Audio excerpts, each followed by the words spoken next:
TV ન્યૂઝમાં આપનું સ્વાગત છે. આપના ધારાસભ્ય ચૈતર વસાવાના સમર્થનમાં ઉતર્યો પૂર્વ આદિવાસી સમાજ.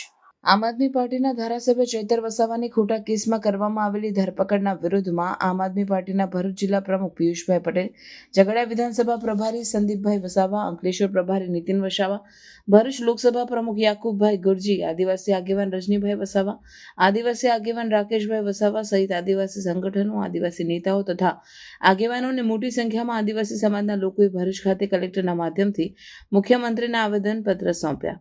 2000 કરોડથી વધુના મનરેગા કૌભાંડને ઉજાગર કરનાર આમ આદમી પાર્ટીના ડેડિયાપાડાના લોકપ્રિય ધારાસભ્ય ચૈતરભાઈ વસાવાની છબી ખરાબ કરવા અને ધારાસભ્ય ચૈતર વસાવાને જનહિતના પ્રશ્નો ઉઠાવતા રોકવા માટે ભાજપ દ્વારા પોલીસ તંત્ર સાથે મળીને ખોટો કેસ કરાવવામાં આવ્યો છે અને પોલીસ પાસે ધરપકડ કરાવી છે. તેના વિરુદ્ધમાં આમ આદમી પાર્ટીના ભરૂચના સંગઠને કલેક્ટરના માધ્યમથી મુખ્યમંત્રીને આવેદનપત્ર પણ સોંપ્યું.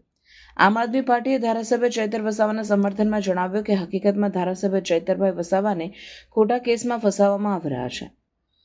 પોલીસની કામગીરીથી સ્પષ્ટ દેખાઈ રહ્યું છે કે સરકારના દબાણમાં પોલીસ તંત્રએ આ પગલું ભર્યું છે. ધારાસભ્ય ચૈતર વસાવાને ખોટા કેસમાં ફસાવીને આદિવાસી સમાજના અવાજને દબાવવાની કોશિશ કરવામાં આવી રહી છે. જનતા દ્વારા ચૂંટવામાં આવેલ જનપ્રતિનિધિ જો મીટિંગમાં પોતાની વાતને રજૂઆત ન કરી શકે અને રજૂઆત કરતાં પણ તેમને રોકવામાં આવે તો એ ખુલ્લેઆમ લોકતંત્રની હત્યા છે. પાસા એક્ટ અને FRA એક્ટના અમલ ના થવાના કારણે જે ખનીજ ચોરી થઈ રહી છે, આ સિવાય મનરેગા જેવા અનેક ભ્રષ્ટાચારો થઈ રહ્યા છે. તેના વિરુદ્ધ આદિવાસી સમાજના અવાજને દબાવવા માટે સરકાર દ્વારા અને પોલીસ તંત્ર દ્વારા આ પગલું ભરવામાં આવ્યું હોય તેવું લાગી રહ્યું છે.